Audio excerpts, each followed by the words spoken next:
here once again in this room in Palestine to discuss really the core of the issue, the very core of the Palestine question from an international law perspective. And as the organizers, Badil, have wisely done, they have organized the program so that we begin with the general and then proceed to the specific.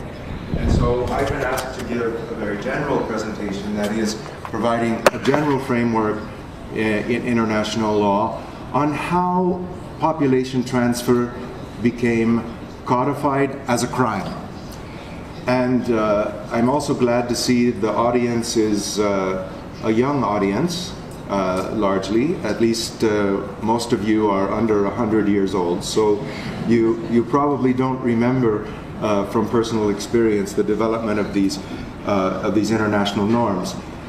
So I'm going to take us all back in history quite a while, about 200 years, to the point at which we can identify that the practices of population transfer became codified as, first of all, prohibited practice in international law, and eventually as a crime. And that history actually maybe takes us back a little bit further, because the very first human rights code that we can identify in the world emerges in about 539 BC, and actually not far from here. It was at the Battle of Sardis in 539 BC that Cyrus the Great vanquished the Neo-Assyrian Empire. And Cyrus the Great was known in his greatness for his generosity to the people who had been actually victimized by population transfer carried out so skillfully by the Neo-Assyrians. In fact, the Neo-Assyrians themselves had 19 separate euphemisms in their terminology to define the practices of population transfer. And the Neo-Assyrians established their empire and their imperial hegemony by forcing populations to move from Cyprus to what is now Kuwait, from Egypt to what is now Asia Minor or Turkey, and all over the Middle Eastern or West Asian world. But Cyrus the Great, in the year 539, established a set of rights in what we call the Cyrus cylinder. And in the terminology that had developed at the time, they were dealing with questions of population transfer as a matter of acquisition of territory by force. Today, we have a set of terminology, a set of terms that we often use, and I'd like to, I'll refer you to my paper where I go into the definitions, but we have actually quite a few terms that are used that have all the features of population transfer. Forced removal, very much the term used in South Africa and in North America to force indigenous peoples from their lands. Forced transfer, which is also being used in Palestine today. Deportation, which is a specialized term in international law that is a form of punishment, a punitive action. It was also used quite frequently in the European context in the Second World War. Expulsion, which is, of course, very clearly understood. And then ethnic cleansing, which is not a legal term, but has been used quite a bit frequently in legal documents, official documents, even in the United Nations documentation to describe the practices in the Balkans and in the former Yugoslavia. Removal, which was also used in North America and in South Africa. Relocation and resettlement are actually in public policy. These are euphemisms that are used to define acts that may constitute the prohibited practice of population transfer. But when we go back to the history in 539, in this very first Human Rights Code, we find also that in establishing the prohibited practice of forced removal of population, the Cylinder of Cyprus in this year also established the first ever codification of the right of return, because those people who were forcibly transferred under Cyrus the Great had the right to return and actually were publicly supported in their return to their original homes. This is very important in the context of Palestine because it is the first codification of the right of return. But in international law, the prohibitions actually begin in the establishment of international law on the rights of states. The states were obsessed with the illicit acquisition of territory by force by other states, and the law of nations established state sovereignty and territorial integrity as a principle of international law, and prohibited the acquisition of territory by force, one state against the other.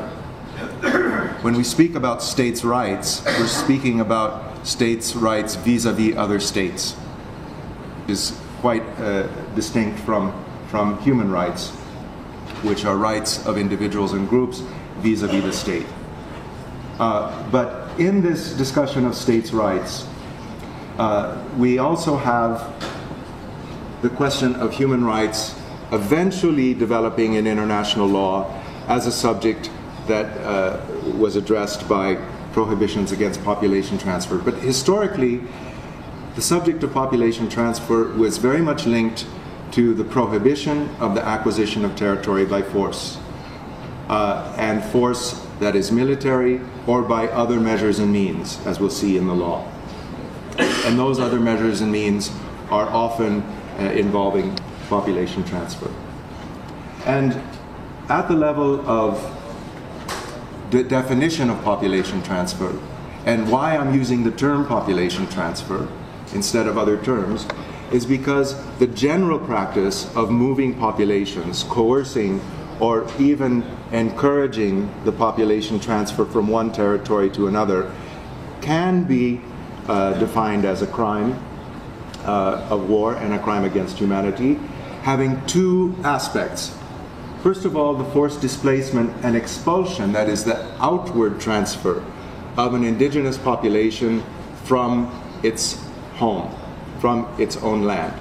The outward expulsion, the creation of refugees, and the forced displacement that is going on today in Palestine and continuously since the Nakba. And then there is the inward dimension, that is the pull factor. We speak about push factors and pull factors. The pull factor, or the influx of a population into an area with the purpose of demographic manipulation. Both aspects of population transfer are forbidden in international law. So, while we're talking about forced removal, forced transfer of people out, forced displacement because of a separation wall, or for by other means, military or other means, that is prohibited practice, but also the implantation of settlers. So population transfer is the term that actually covers both the push and pull factors, the outward movement of population, and the influx of an alien population.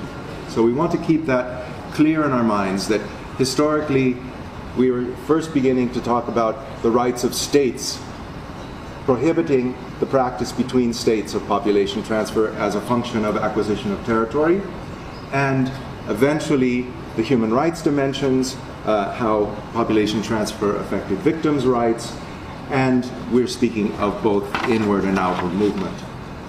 Now, in the development of international law, we have to turn first to a regional development, the regional history of the American states.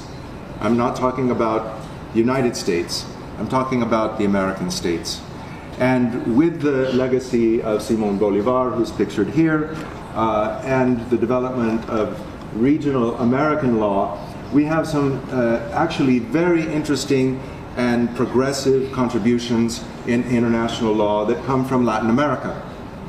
The right to decolonization, the concept of wars and struggles of liberation, the right to development, and another concept that is even older, coming from Roman law, and that's called uti possidetis, or uti possidetis juris.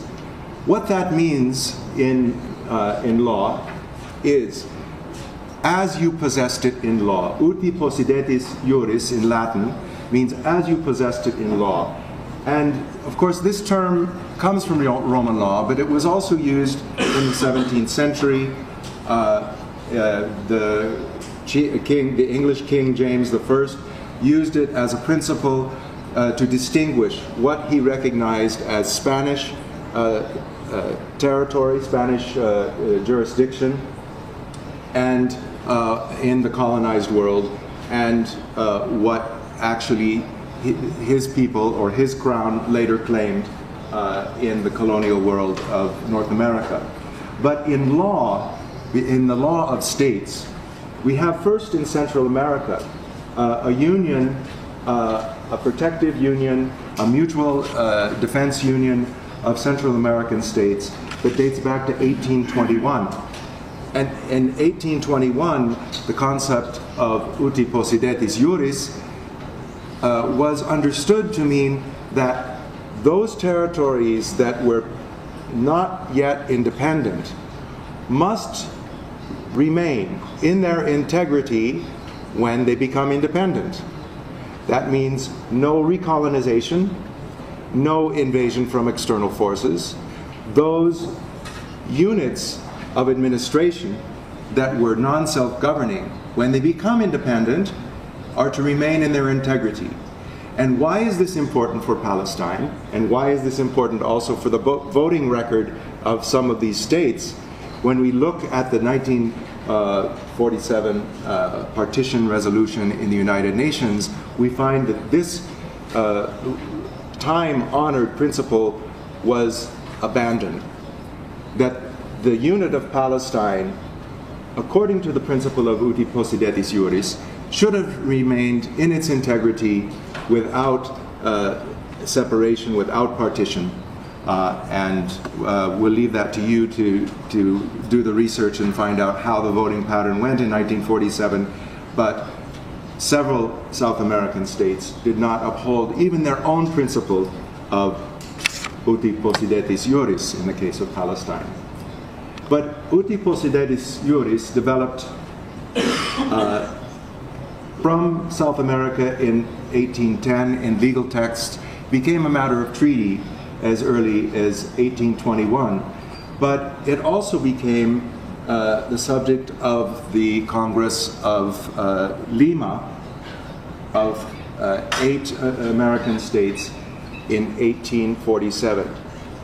Of course, this Congress of Lima didn't include Mexico or the United States, but what was happening there at the time is extremely important to the development of the legal principle, because in 1845 and in years previous, the United States was implanting settlers in the area of Mexico, and particularly in Texas, under a program that was led by the Democratic Party at that time, and James K. Polk, the president in particular, to establish a unified slavery economy from the Atlantic to the Pacific.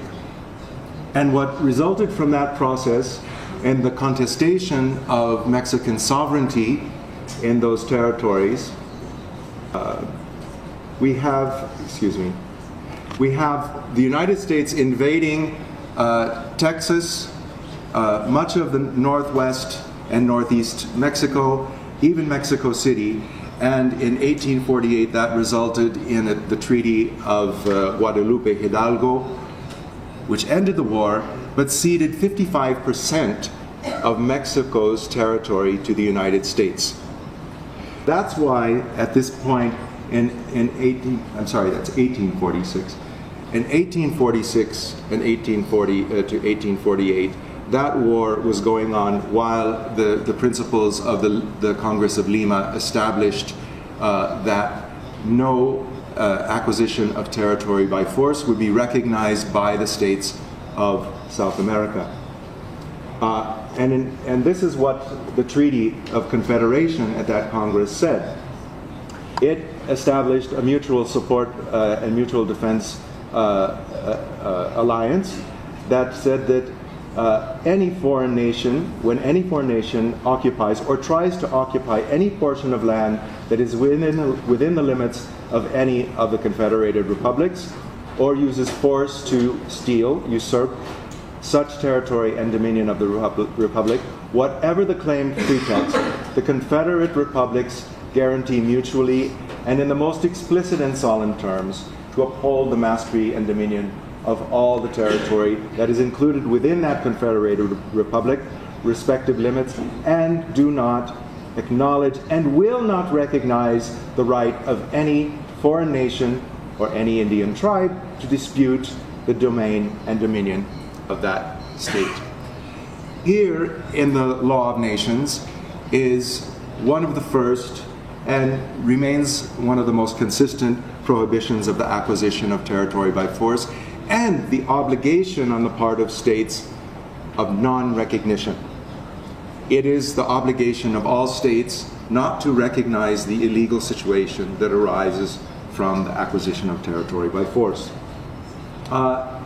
In the ensuing decades, we had wars raging between states in South America, the Chilean War against Peru, for example, and eventually the Treaty of Union and Defensive Alliance of 1864, which also established that high contracting parties of this treaty guarantee each other's independence, sovereignty, and integrity of their respective territories, binding themselves to the terms of this agreement to defend against any attack that has the purpose of depriving any party of any of the rights herein expressed, which include their territorial integrity, and against aggression coming from a foreign power or any of the parties to this covenant, and any foreign forces that do not respect a recognized government.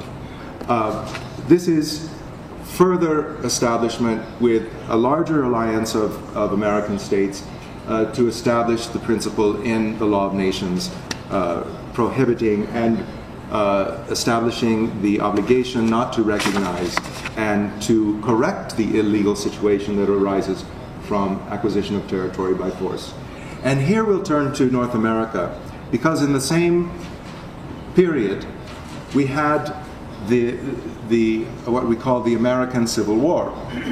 And in the American Civil War, Abraham Lincoln, at the outset of the war in 1862, established martial law across the territory of the United States of America, and was pressed to actually define what is martial law, what are the features and limits of martial law. And under the General Order Number 100, which we call the Lieber Code, it was drafted by Francis Lieber, a general under Lincoln's command, established the opinion that private citizens are no longer murdered, enslaved, or carried off to distant parts. And on the basis of this Lieber Code, which resonated among jurists at the time, was understood to mean that population transfer doesn't happen anymore. People are not forcibly removed from their abodes, and that this tactic is used as a legitimate act of war. When the Hague Regulations were adopted shortly thereafter, relatively shortly thereafter, 44 years thereafter, it was understood in 1907 that population transfer was not a practice of war. It was no longer considered to be a tactic. And so the Hague regulations are actually silent on this issue. It's interesting also to note that the Hague regulations of 1907 are also incorporated into Israeli domestic law, and that has been recognized by the High Court of Israel. But those regulations are quite silent on the question of population transfer or forced removals of any kind. But we see in the history a resurgence of the practice, not only in the two Balkan wars that led to population displacements across the Balkans, but also in the period of the First World War.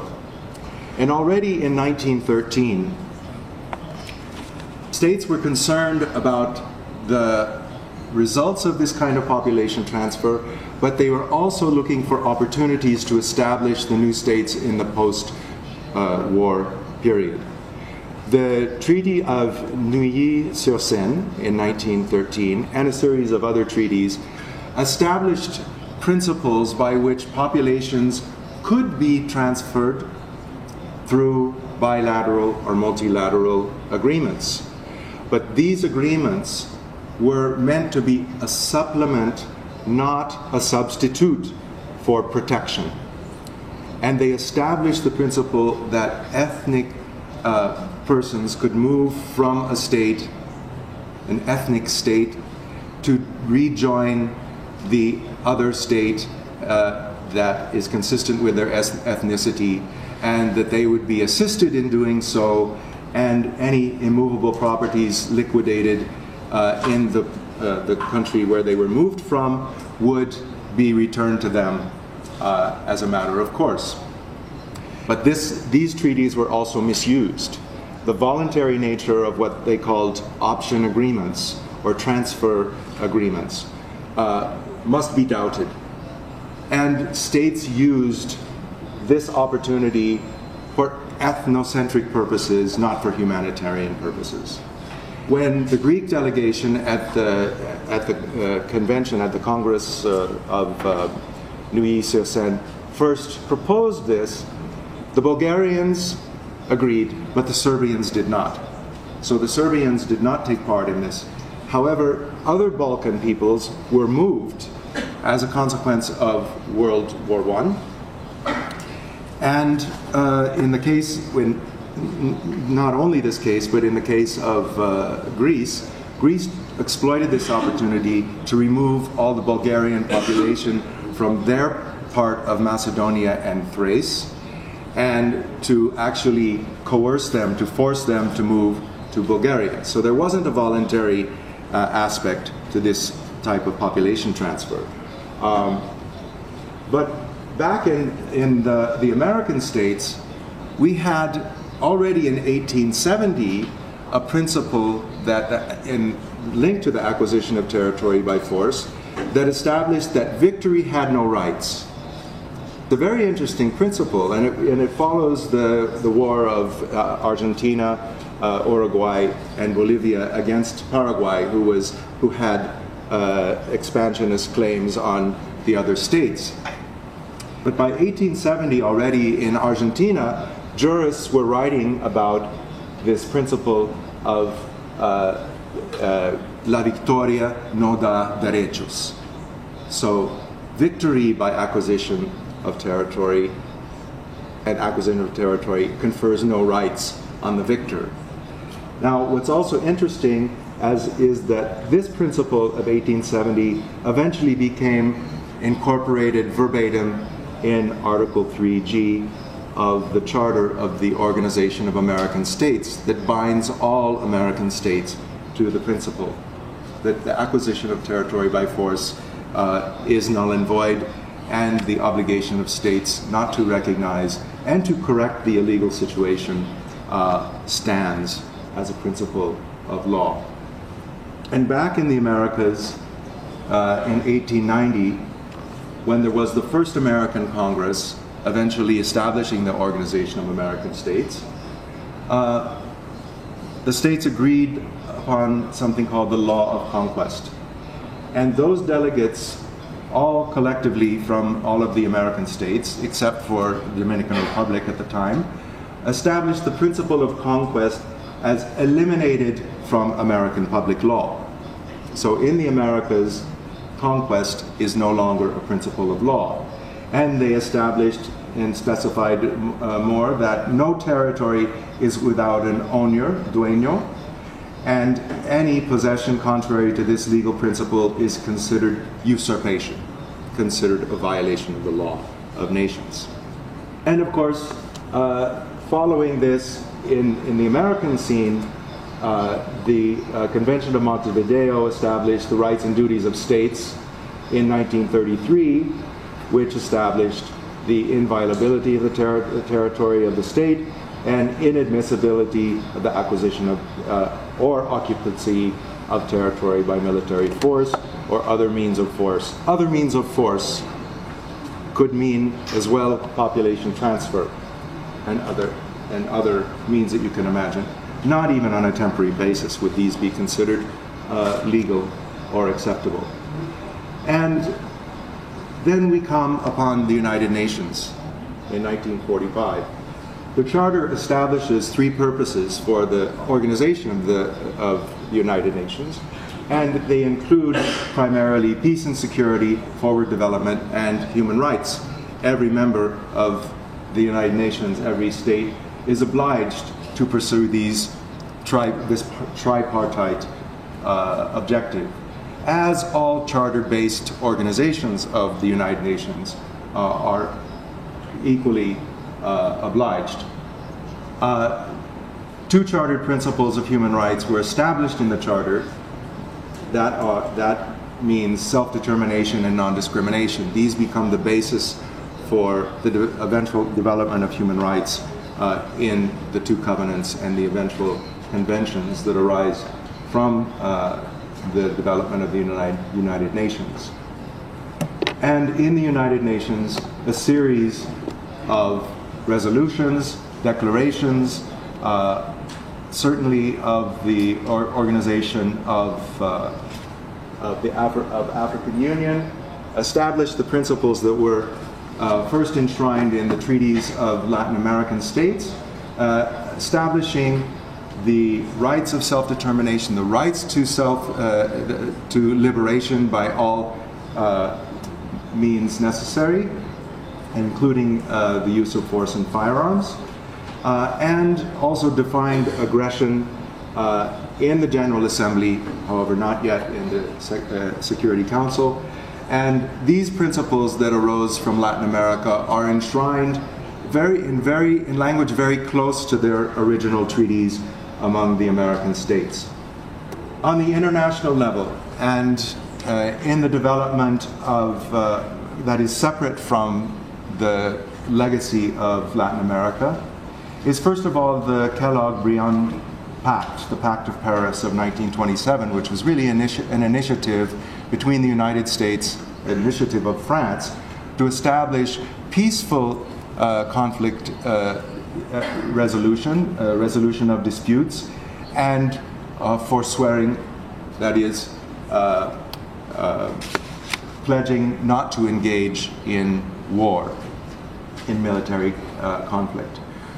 Well, unfortunately, this pact was not effective, even when it was entered into force, and the United States continued to carry out its banana wars in Central America as it was signing the Kellogg-Briand Pact.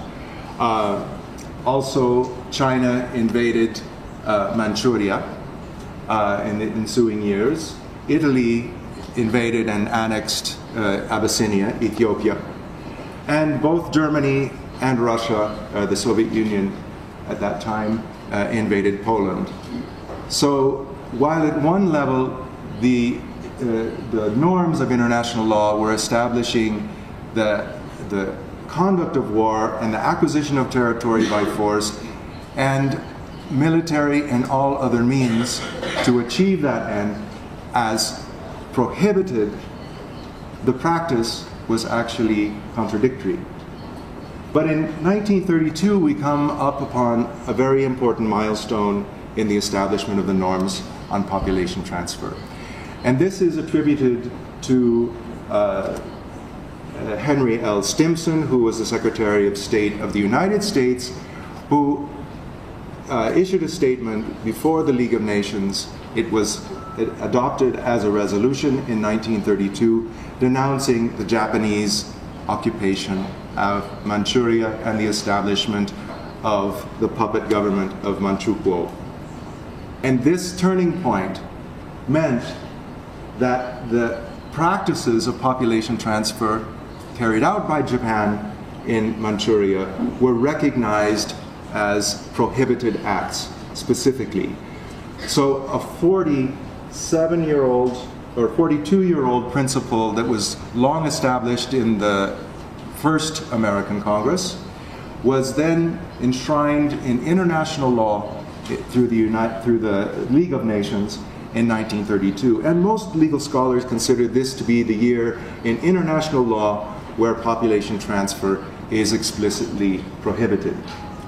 Then we have World War II. And in 1942, two very important instruments explicitly prohibit the practice of population transfer: the Allied Declaration on German War Crimes and the decree of the Polish cabinet in exile by those countries who were either affected by or opposing the population transfer carried out by the Nazis at the time. And then following the war are the two principal international military tribunals at Nuremberg and Tokyo. I want to point first to two notorious Nazi criminals who were prosecuted and sentenced to death for their practice of population transfer, among other crimes. But among the indictments, Alfred Jodl on the left and Alfred Rosenberg were notorious in their practice of population transfer as a conduct of war, despite the established principles in the League of Nations that preceded them.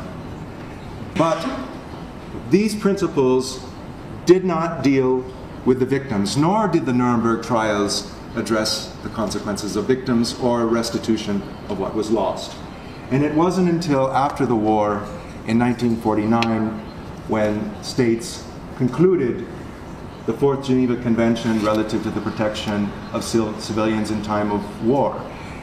And I'm sure you're all very aware of Article 49 and the prohibition against the transfer of population into an occupied territory, the explicit prohibition in humanitarian law, and the obligation of states to act to ensure respect for this prohibition. And Article 47 establishes the unlawful deportation or transfer as grave breaches.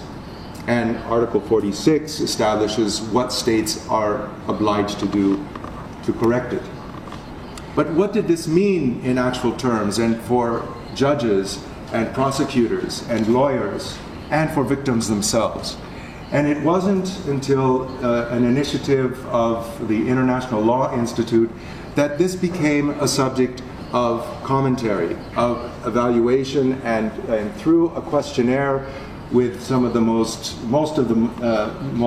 prominent jurists at the time, they conducted a very elaborate study on population transfer. And out of that study, with the exception of one respondent, they found that almost unanimously those jurists determined that voluntary transfer is a contradiction in terms. It does not exist and should not be used in the lexicon of law. And that it involves some of these features of discrimination, despoliation, and menacing of minorities.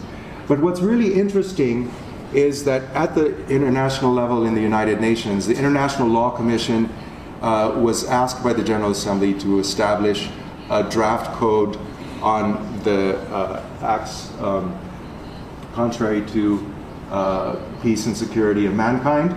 And in Articles 21 and 22, they're very explicit about population transfer, and the commentary on both of those articles makes very clear what the features of population transfer mean. But in the commentary on Article 22b, they also found that changes to the demographic composition of an occupied territory seemed to the Commission to be such a serious act that it could echo the seriousness of genocide. Now, this code of crimes against the peace and security of mankind instructed the establishment of the International Criminal Court right about the same time, and as these findings of the Commission, the Commission on Human Rights found that forced eviction constitutes a gross violation of human rights, and particularly the right to adequate housing. And it was 20 years ago, right now, that the UN Subcommission on the Protection of Prevention of Discrimination and Protection of Minorities carried out the first study on the human rights dimensions of population transfer, defining what is population transfer, defining the aspects of it, the push and pull factors, the consequences for individuals, and the obligations of states. And when that study was completed after the drafting of a declaration on population transfer, the Rome Statute established population transfer variously defined from forced displacement, transfer of population, or deportations as a punitive act, to be both under Article 7, crimes against humanity, and under Article 8 as a war crime. So in 1998, at the international level, we have actually an instrument, the International Criminal Court, that has population transfer under its jurisdiction. And in the criminal tribunals for Rwanda and the former Yugoslavia, and currently in the criminal court, we have a series of cases of actual prosecution. International Criminal Court has resulted in only one conviction so far, but at least 16 defendants before the International Criminal Tribunal for former Yugoslavia have been convicted of crimes amounting to population transfer, as well as in the International Tribunal for Rwanda. We have 9 defendants from Uganda, whose cases are before the International Criminal Court involving population transfer and the attacks on displaced persons. Not only that, but all 6 defendants from Kenya in the post-election violence of 2008 are indicted for carrying out population transfer in their own territory. And the matter is one of prosecution, well established in international criminal law. In conclusion, however, that brings us up to the present. This prohibition of population transfer and the criminalization and prosecution has been well established by now. But there are those well-known Zionist writers who insist that this prosecution could be used in political ways. And in a sense, those writers are correct. Because in the establishment of the norm to the prohibition, to the prosecution, we find that there is not so much a political motive behind the prosecutions, but a political motive behind the disuse, the selectivity of prosecutions of this crime, as you well know. And that is leaving us with a long legacy of establishment of international law, the law of nations, international humanitarian law, human rights, and criminal law.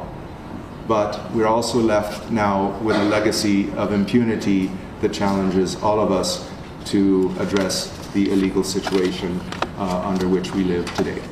And I thank you, and sorry for going so long.